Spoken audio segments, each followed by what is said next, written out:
Magluto naman tayo ngayon ng gulay na may atay ng manok dito sa UAE. Medyo mahirap mag-isip ng ulam dito sa araw-araw, kaya naman try naman natin ang iba-ibang gulay na merong atay ng manok.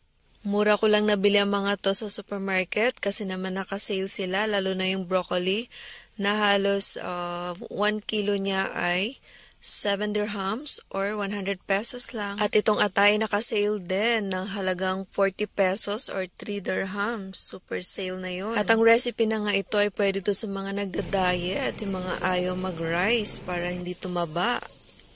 Or yung mga gustong kumain ng mga gulay para naman maging healthy at para hindi naman puro karne or puro prito na lang. Buti na lang kahit paano maraming pagpipilian na gulay dito sa UAE na halos ng gulay na meron dito ay meron din sa Pinas. At nagkakatalo na nga lang sila sa presyo. Pero wag ka na nga lang palaging nagko-convert kasi talagang hindi ka mapapabili kapag nag-convert ka kasi feeling mo ang mahal-mahal na. Nagisa nga pala ako dito ng bawang sibuyas tsaka merong luya para naman hindi malangsa or hindi mo mararamdaman yung langsa ng atay ng manok. Pagkatapos ay tinimplahan ko siya ng toyo. Kung wala naman kayong toyo or hindi nyo feel gumamit ng toyo ay pwede naman ng asin at paminta lang. At sunod ko na nga nilagay yung mga gulay. Ayan, halo-halo na yan. Pero syempre inuna ko na muna ang carrots at saka yung beans kasi yun yung medyo matagal maluto. At saka sinama ko na rin yung stems na tinanggal ko sa broccoli kasi sayang naman yun kung itatapon, 'di ba? Kung dahon lang yung kukunin nyo.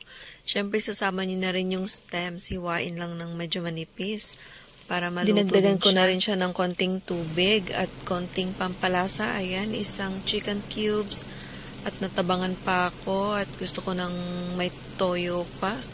Depende na lang talaga sa panlasa nyo kung anong gusto nyong lasa. Kung medyo maalat pa, medyo matabang, ganon. Tikim-tikim na lang para ma-achieve nyo yung lasa na gusto nyo.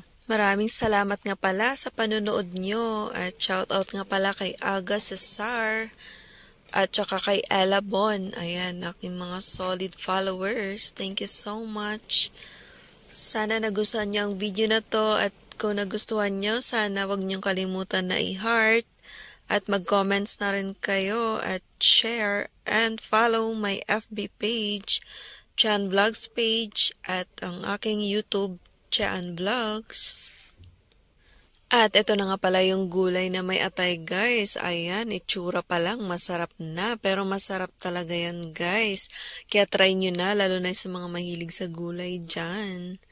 Sobrang sarap niyan at napaka-healthy pa. Ayan, sana may natutunan kayo sa video na to. Thank you so much for watching. Bye!